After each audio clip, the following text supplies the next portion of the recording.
കാരുണ്യവാനായ ദൈവം ഇന്ന് നമുക്ക് പ്രത്യേകമായി നൽകിയ ഈ നല്ല ദിവസത്തെ ഓർത്ത് നമുക്ക് ദൈവത്തിന് നന്ദി പറയാം. കുടുംബജീവിതങ്ങളേറെ പ്രതിസന്ധി നേരിടുന്ന ഈ കാലഘട്ടത്തിൽ ഏതാനും നിമിഷം ദൈവസന്നദ്ധിയിൽ കുടുംബങ്ങൾക്ക് വേണ്ടി നമുക്ക് പ്രാർത്ഥിക്കുവാൻ ദൈവം ഭരിക്കുന്ന ഈ നല്ല ദിവസത്തെ ഓർക്കുമ്പോൾ നമ്മുടെ കുടുംബാംഗങ്ങളെല്ലാം നമുക്ക് ഈ സമയം ഏറ്റവും സ്നേഹത്തോടെ ദൈവപിതാവായ ദൈവത്തിൻ്റെ കരങ്ങളിലേക്ക് നമുക്ക് ഏറ്റവും സ്നേഹത്തോടെ സമർപ്പിക്കാം. നമ്മുടെ മാതാപിതാക്കന്മാരെ സമർപ്പിക്കാം. നമ്മുടെ കുടുംബങ്ങളിൽ നിന്ന് മരിച്ചുപോയ ഓരോരുത്തരുടെയും ആത്മാക്കൾക്ക് അവിടുന്ന് നിത്യശാന്തി നൽകി അനുഗ്രഹിക്കണമേ എന്ന് അവിടുത്തോട് നമുക്ക് പ്രാർത്ഥിക്കാം. നമ്മുടെ സഹോദരി സഹോദരന്മാർ, നമ്മുടെ ജീവിത പങ്കാളി, നമ്മുടെ മക്കൾ, കുഞ്ഞുമക്കൾ, നമ്മുടെ അയൽവാസികൾ, നമ്മുടെ ഇടവക ജനം, അങ്ങനെ നമുക്ക് വേണ്ടി നമ്മൾ പ്രാർത്ഥന ആഗ്രഹിക്കുന്ന ആവശ്യമുള്ള എല്ലാവരെയും നമുക്ക് തമ്പുരാൻ്റെ കരങ്ങളിലേക്ക് ഏറ്റവും സ്നേഹത്തോടെ സമർപ്പിക്കാം. നമ്മൾ പ്രാർത്ഥിക്കാൻ ഒരുങ്ങുമ്പോൾ, ഹൃദയങ്ങളെ പരിശോധിക്കുന്ന തമ്പുരാൻ്റെ സന്നിധിയിൽ നമ്മളായിരിക്കുമ്പോൾ, നമ്മുടെ ഇന്നലകളെ നമുക്ക് തമ്പുരാൻ്റെ കരങ്ങളിലേക്ക് വിട്ടുകൊടുക്കാം. മനസ്സുകൊണ്ട്, വാക്കുകൊണ്ട്, പ്രവൃത്തി കൊണ്ട്, ഉപേക്ഷ കൊണ്ട് നമ്മൾ ഓരോരുത്തരും ചെയ്തു പോയ പാപങ്ങൾ നമ്മുടെ പ്രാർത്ഥനയ്ക്ക് തടസ്സമാകാതിരിക്കുവാൻ, പാപങ്ങളെ ഓർത്ത് അനുദപിച്ച് അവിടുത്തെ സന്നിധിയിൽ സമർപ്പിക്കുവാൻ നമുക്കൊരോരുത്തർക്കും ആത്മാർത്ഥമായി പരിശ്രമിക്കാം. നമുക്കെല്ലാ പാപങ്ങളെ ഓർത്ത് മനസ്തപിച്ചുകൊണ്ട് അനുഗ്രഹം പ്രാപിക്കുവാനായി ദൈവം നൽകിയ ഈ നല്ല നിമിഷത്തെ ഓർത്ത് സ്തുതികളിൽ വസിക്കുന്ന പൊന്നുതമ്പുരാനെ ഒന്ന് ചേർന്ന് നമുക്ക് ഏറ്റുനിന്ന് കരങ്ങൾ ഉയർത്തി, മനമുയർത്തി, സ്വരമുയർത്തി സകല മാലാഖമാർ വിശുദ്ധരോട് ചേർന്നുകൊണ്ട് ഈ സൃഷ്ടപ്രപഞ്ചത്തിലെ എല്ലാ മക്കളോടും എല്ലാ സൃഷ്ടികളോടും ചേർന്നുകൊണ്ട്, അതുപോലെ തന്നെ നമ്മളെ വളർത്തി വലുതാക്കുവാൻ ദൈവം ഉപകരണങ്ങളാക്കിയ ഓരോ മക്കളോടും സഭാധികാരികളോടും ചേർന്നുകൊണ്ട്, നമ്മുടെ ഗുരുക്കന്മാരോട് ചേർന്നുകൊണ്ട്, നമ്മൾ മൂലം വേദനിക്കേണ്ടി വന്ന ഓരോ മക്കളോടും മാപ്പ് ചോദിച്ചുകൊണ്ട്, നമ്മൾ ആരോടെല്ലാം ക്ഷമിക്കുവാനുണ്ടോ അവരോടെല്ലാം ക്ഷമ ചോദിച്ചുകൊണ്ട്, ക്ഷമ കൊടുത്തുകൊണ്ട് നമുക്ക് തമ്പുരാൻ്റെ സന്നിധിയിൽ അല്പനേരം നമുക്ക് തമ്പുരാനെ സ്തുതിച്ച് മഹത്വപ്പെടുത്തി മാപ്പ് ചോദിക്കാം. യേശുവേ നന്ദി.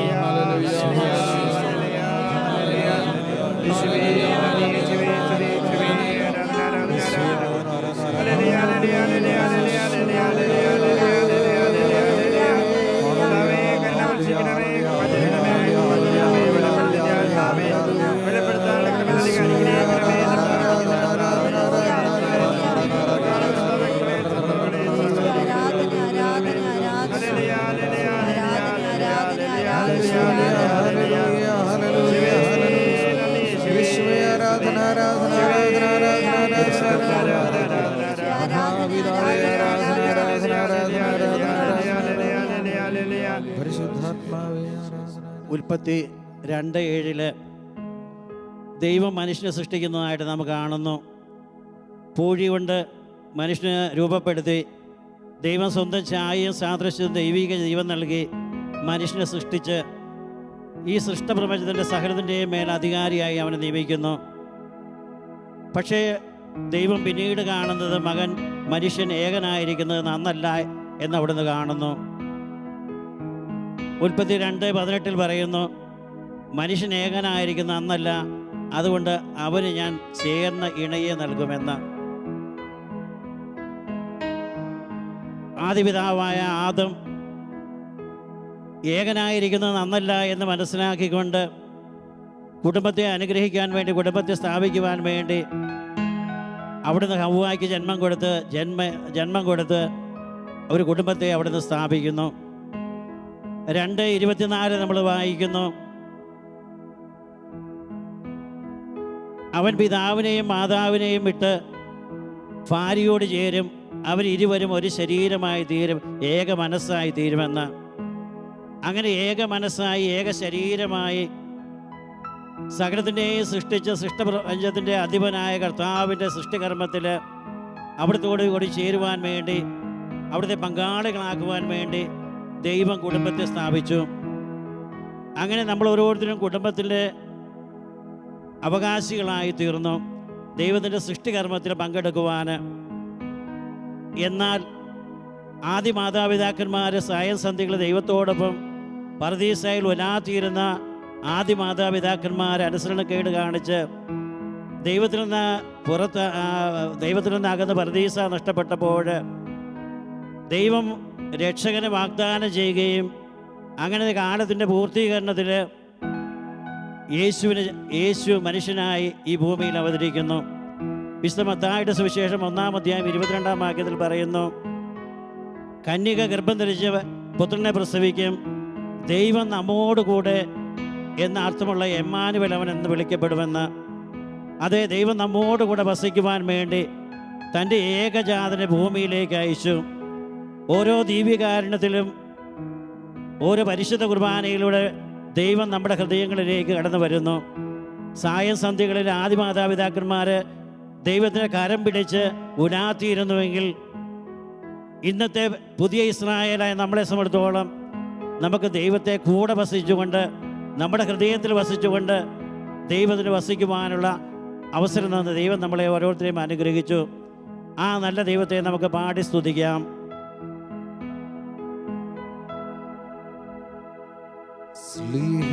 സ്ലീഹന്മാരിൽ നിറഞ്ഞപോ ശക്തിയേകി നയിക്കണേ. സ്ലീഹന്മാരിൽ നിറഞ്ഞപോ ശക്തിയേകി നയിക്കണേ. സ്ലീഹന്മാരിൽ നിറഞ്ഞപോ ശക്തിയേകി നയിക്കണേ. സ്ലീഹന്മാരിൽ നിറഞ്ഞപോ ശക്തിയേകി നയിക്കണേ. സ്ലീഹന്മാരിൽ നിറഞ്ഞപോ ശക്തിയേകി നയിക്കണേ. വിശുദ്ധ മർക്കോസിൻ്റെ സുവിശേഷം 1-ാം അധ്യായം 15-ാം വാക്യത്തിൽ നമ്മൾ കാണുന്നുണ്ട് യേശു പ്രേക്ഷിത ദൗത്യം ആരംഭിക്കുന്നത്.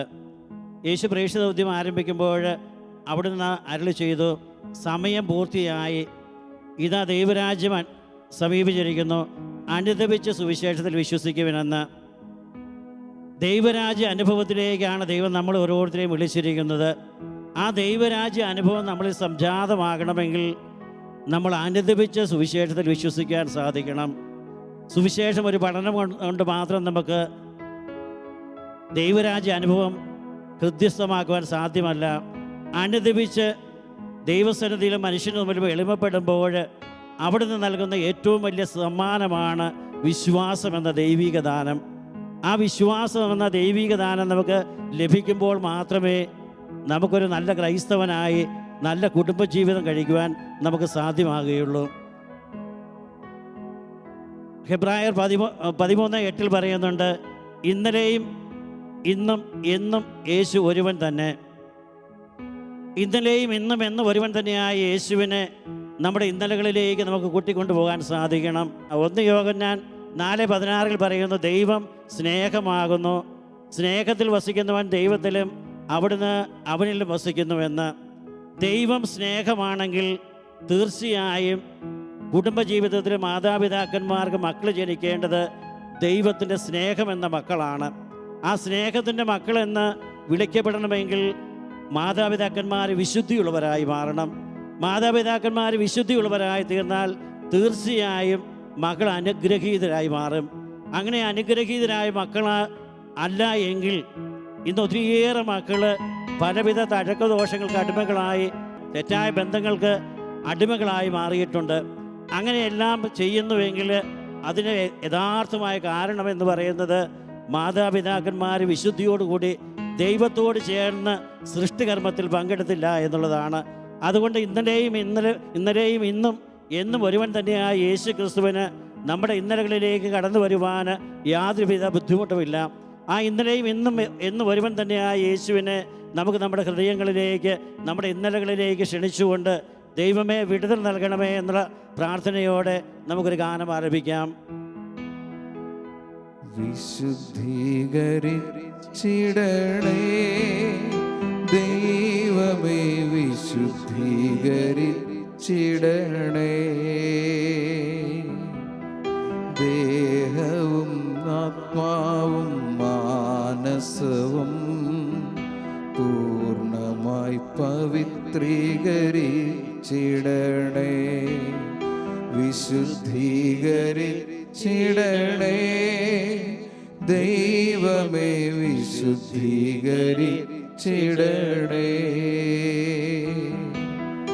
ദേഹവും ആത്മാവും മാനസവും പൂർണ്ണമായി പവിത്രീകരിച്ചിടണേ. നമുക്ക് നമ്മുടെ ഇന്നലകളിൽ പ്രത്യേകിച്ച് നമ്മുടെ മാതാപിതാക്കന്മാർക്ക് നമുക്ക് ജന്മം നൽകിയ നിമിഷങ്ങളിൽ, അതുപോലെ തന്നെ നമ്മുടെ മക്കൾക്ക് ജന്മം നൽകിയ നിമിഷങ്ങളിൽ എത്രമാത്രം സ്നേഹത്തോടും വിശുദ്ധിയോടും കൂടിയാണ് സൃഷ്ടികർമ്മത്തിൽ പങ്കെടുത്തത് എന്ന് നമുക്കറിയില്ല. നമ്മുടെ ആ അവസ്ഥകളെ നമുക്ക് തമ്പുരാൻ്റെ കരങ്ങളിലേക്ക് സമർപ്പിച്ചുകൊണ്ട്, തമ്പുരാനെ അവിടുത്തെ അമൂല്യമായ തിരുരക്തത്താൽ ഞങ്ങൾ ഓരോരുത്തരെയും കഴുകി വിശുദ്ധീകരിക്കണം. ഞങ്ങളെ കഴുകി വിശുദ്ധീകരിക്കണം. ഞങ്ങളുടെ മാതാപിതാക്കന്മാരെ കഴുകി വിശുദ്ധീകരിക്കണം. ഞങ്ങളുടെ മക്കളെ കഴുകി വിശുദ്ധീകരിക്കണം. ഞങ്ങളുടെ തലമുറകളെ കഴുകി വിശുദ്ധീകരിക്കണം.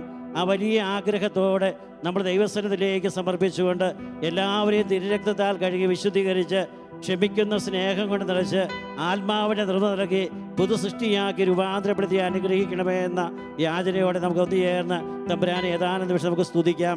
യേശുവേ നന്ദി. Hallelujah, hallelujah, hallelujah, hallelujah.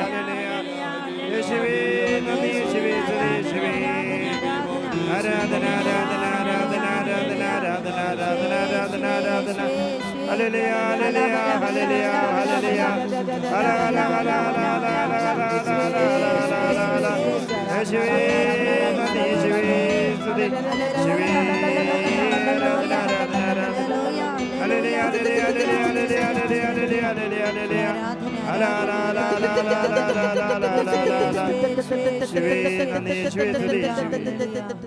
വിശുദ്ധ യോഹന്നാൻ്റെ സുവിശേഷം 4-ാം അധ്യായം 12-ാം വാക്യത്തിൽ പറയുന്നുണ്ട്, തന്നെ സ്വീകരിച്ചവർക്കെല്ലാം, തൻ്റെ നാമത്തിൽ വിശ്വസിച്ചവർക്കെല്ലാം ദൈവ മക്കളാകുവാൻ അവിടുന്ന് കഴിവ് നൽകിയെന്ന്. യേശുവിനെ നാഥൻ രക്ഷകനുമായി സ്വീകരിച്ചവർക്ക്, അവിടുന്ന് മാത്രമാണ് ഏക രക്ഷകനെന്ന് ഉറച്ച് വിശ്വസിച്ച് ഏറ്റുപറയുന്നവർക്ക് ദൈവ മക്കളുടെ സ്ഥാനമാണ് അവിടെ നൽകിയിരിക്കുന്നത്. ഇന്ന് ലോകത്തിൽ നമ്മൾ സമാധാനത്തിന് വേണ്ടി, നമ്മൾ സന്തോഷത്തിന് വേണ്ടി, അതുപോലെ തന്നെ നമ്മൾ അംഗീകാരം കിട്ടുവാൻ വേണ്ടി നമ്മൾ നെട്ടോട്ടമോടുന്നു. പക്ഷേ ദൈവം തിരുവചനം നമ്മോട് പറയുന്നു, യേശുവിനെ നാഥൻ രക്ഷകനുമായി സ്വീകരിച്ച് അവിടുത്തെ ഏറ്റുപറയുന്നവർക്ക്, വിശ്വസിച്ച് ഏറ്റുപറയുന്നവർക്ക് ദൈവ മക്കളാകാൻ കൃപ നൽകുമെന്ന്. ദൈവത്തിൻ്റെ മക്കളായി തീരുവാൻ സാധിച്ചെങ്കിൽ നമ്മൾ യേശുവിൻ്റെ കൂട്ടവകാശികളായി തീരും. ദൈവത്തിൻ്റെ കൂട്ടവകാശികളാണെന്നുള്ള ബോധ്യം നമുക്ക് ലഭിക്കുമ്പോൾ ഈ ലോകത്തിലെ തിന്മകളെ വെറുത്തുപേക്ഷിക്കുവാൻ നമുക്ക് സാധിക്കും. ഈശോ നിക്കോദോമസിനോട് പറയുന്നുണ്ട്, വിശുദ്ധ യോഹന്നാന്റെ സുവിശേഷം 3-ാം അധ്യായത്തിൽ, നീ ജലത്താലും ആത്മാവിനാലും വീണ്ടും ജനിക്കുന്നില്ലെങ്കിൽ നീ ഒരിക്കലും ദൈവരാജ്യത്തിൽ പ്രവേശിക്കുകയില്ല എന്ന്. വീണ്ടും ജനിക്കുന്നൊരവസ്ഥ നമ്മുടെ ജീവിതത്തിൽ ഉണ്ടാകുമെങ്കിൽ മാത്രമേ, നമ്മൾ ജഡികമായി ജനിച്ചവർ ജഡിക അഭിലാഷങ്ങളിലാണ് ജീവിക്കുന്നത്. അത് നമ്മളെ നാശത്തിലേക്ക് നയിക്കുന്നു. എന്നാൽ ആത്മാവിൽ നിന്ന് ജനിച്ചവൻ ആത്മാവിലാണ് ജീവിക്കുന്നത്. അത് നിത്യജീവിതത്തിലേക്ക് നയിക്കപ്പെടുന്നു. അതുകൊണ്ട് നമ്മൾ ഓരോരുത്തരെയും, നമ്മളുമായി ബന്ധപ്പെട്ട എല്ലാവരെയും തമ്പുരാൻ്റെ കരങ്ങളിലേക്ക് സമർപ്പിച്ചുകൊണ്ട് ഒരു പുതു സൃഷ്ടിയായി തീരുക എന്നതാണ് പരമപ്രധാനം എന്നുള്ള വിശ്വാസത്തോടെ ഒരു പുതിയ സൃഷ്ടിയായി തീർന്നുകൊണ്ട് ഈ ലോകത്തിലെ തിന്മ നിറഞ്ഞ ലോകത്തിൽ യേശുവിൻ്റെ കുരിശിൻ്റെ ബലിയുടെ യോഗ്യതയാൽ നമ്മൾ കൃപയ്ക്ക് മേൽ കൃപ സ്വീകരിച്ചുകൊണ്ട് പ്രകാശിതരായി തീർന്നുകൊണ്ട് ഈ തിന്മ നിറഞ്ഞ അന്ധകാരം നിറഞ്ഞ ലോകത്തിൽ പ്രകാശത്തിൻ്റെ മക്കളായി നമ്മൾ ജീവിച്ചാൽ നമ്മുടെ കുടുംബം അനുഗ്രഹീതമാകും, നമ്മുടെ തലമുറകൾ അനുഗ്രഹീതമാകും. അങ്ങനെ ഒരു തലമുറയ്ക്ക് വേണ്ടി നമുക്ക് ആത്മാർത്ഥമായി സമർപ്പിച്ചുകൊണ്ട്, നമുക്ക് ദൈവകരങ്ങളിൽ സമർപ്പിച്ചുകൊണ്ട്, ഭാവി തലമുറയെ ലക്ഷ്യം വെച്ചുകൊണ്ട് അവരെല്ലാം നിത്യജീവിതത്തിൽ ലക്ഷ്യമാക്കി ജീവിക്കുവാനുള്ള വലിയ വൻ കൃപകൾ ദൈവം സമർത്ഥമായി ചൊരിയണമെന്ന ആഗ്രഹത്തോടെ നമുക്ക് എല്ലാവരെയും സമർപ്പിച്ച് ഒരിക്കൽ കൂടി സ്തുതിക്കാം. യേശുവേ നന്ദി, ദൈവമേ നന്ദി. Hallelujah, hallelujah,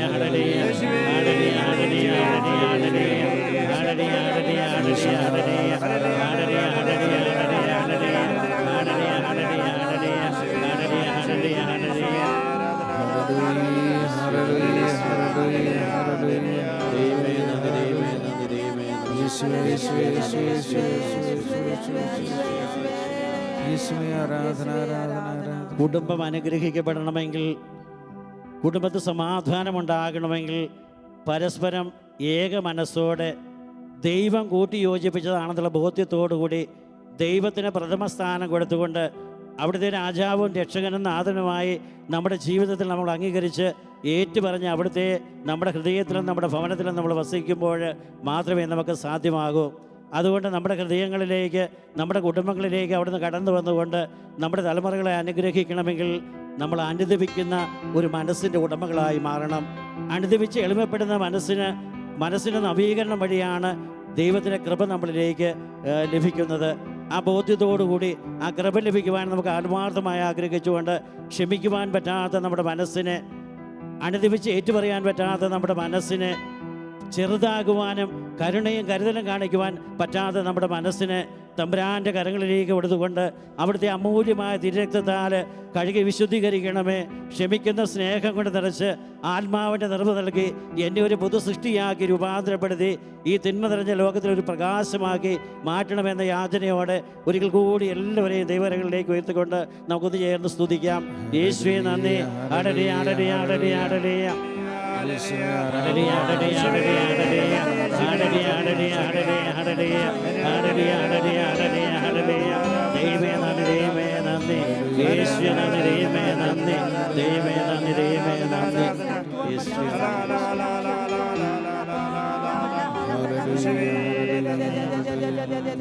തകർച്ചയുടെ വക്കിലെത്തി നിൽക്കുന്ന ഒത്തിരിയേറെ കുടുംബങ്ങളുണ്ട്.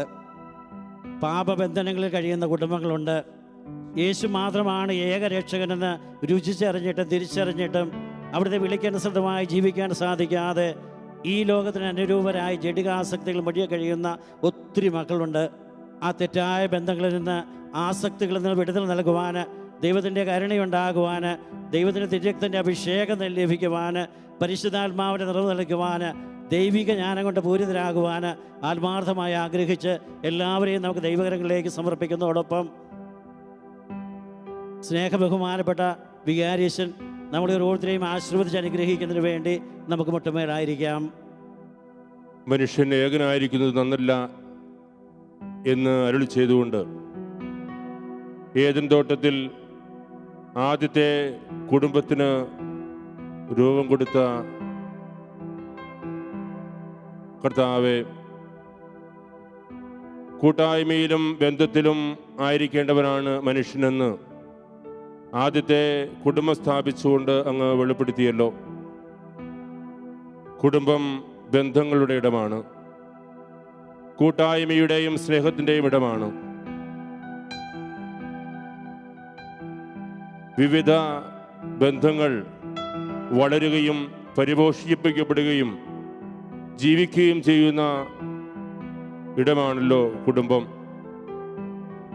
ഭാര്യ ഭർത്തൃബന്ധം, മാതൃപിതൃബന്ധം, മാതാപിതാക്കന്മാരും മക്കളും തമ്മിലുള്ള ബന്ധം, സഹോദരങ്ങൾ തമ്മിലുള്ള ബന്ധം,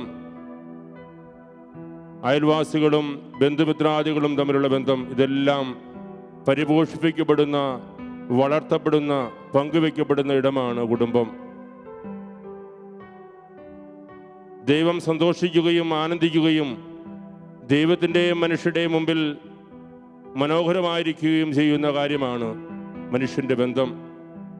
പ്രഭാഷകന്റെ പുസ്തകം 25-ാം അധ്യായം 1-ാം തിരുവചനത്തിൽ നമ്മൾ ഇങ്ങനെ വായിക്കും: മൂന്ന് കാര്യങ്ങളിൽ ഞാൻ സന്തോഷിക്കുന്നു, അത് ദൈവത്തിൻ്റെയും മനുഷ്യരുടെയും മുമ്പിൽ മനോഹരമാണ്. സഹോദരന്മാർ തമ്മിലുള്ള യോജിപ്പ്, അയൽക്കാർ തമ്മിലുള്ള സൗഹൃദം, ഭാര്യ ഭർത്താക്കന്മാർ തമ്മിലുള്ള ലയം, ഇത് മൂന്നും ബന്ധമാണ്.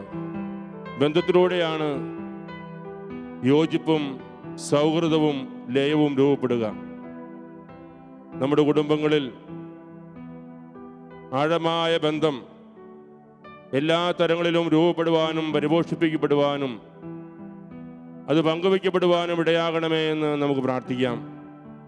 നമ്മളിന്ന് സമൂഹത്തിലും സഭയിലും നമ്മുടെ കുടുംബങ്ങളിലുമൊക്കെ കാണുന്ന നിരവധി പ്രശ്നങ്ങളുടെയും പ്രതിസന്ധികളുടെയും തിന്മകളുടെയും കാരണം ശിഥിലമാകുന്ന കുടുംബ ബന്ധങ്ങളാണ്. നമ്മുടെ കുടുംബങ്ങളെ സ്നേഹത്തിലും ഐക്യത്തിലും ബന്ധത്തിലും വളർത്തണമേ, പരിപോഷിപ്പിക്കണമേ എന്ന് നമുക്ക് പ്രാർത്ഥിക്കാം. ബന്ധങ്ങളുടെ ഇടമായ കുടുംബം സ്വർഗീയ ഭവനമായി രൂപാന്തരപ്പെടുവാൻ, ബന്ധങ്ങളുടെ ആഘോഷം, ബന്ധങ്ങളുടെ കൈമാറൽ, പങ്കുവയ്ക്കൽ നമ്മുടെ എല്ലാ കുടുംബങ്ങളിലും സാധ്യമാകുവാൻ, ശിഥിലമാകുന്ന കുടുംബ ബന്ധങ്ങൾ ഊട്ടിയുറപ്പിക്കുവാൻ ഞങ്ങളുടെ കുടുംബങ്ങളെ അനുഗ്രഹിക്കണമേ. അങ്ങയുടെ സാന്നിധ്യവും കൂട്ടായ്മയും കൊണ്ട് ഞങ്ങളുടെ കുടുംബ ബന്ധങ്ങളെ ഊട്ടിയുറപ്പിക്കുവാൻ ഈശോയെ അങ്ങയുടെ സാന്നിധ്യം കൊണ്ട് ഞങ്ങളുടെ ഓരോ കുടുംബങ്ങളെയും അനുഗ്രഹിക്കണമേ എന്ന് ഞങ്ങൾ പ്രാർത്ഥിക്കുന്നു. ഞങ്ങളുടെ എല്ലാ കുടുംബങ്ങളും അനുഗ്രഹീതമാകുവാൻ, അങ്ങയുടെ സാന്നിധ്യം കൊണ്ട് ഞങ്ങളുടെ എല്ലാ കുടുംബങ്ങളും നിറയുവാൻ, ഞങ്ങളുടെ എല്ലാ കുടുംബങ്ങളെയും തിരുസന്നിധിയിൽ സമർപ്പിച്ചുകൊണ്ട് ഞങ്ങളുടെ എല്ലാ കുടുംബങ്ങളുടെയും മേൽ അവിടുത്തെ അനുഗ്രഹവും ആശീർവാദവും ഞങ്ങൾ പ്രാർത്ഥിക്കുന്നു.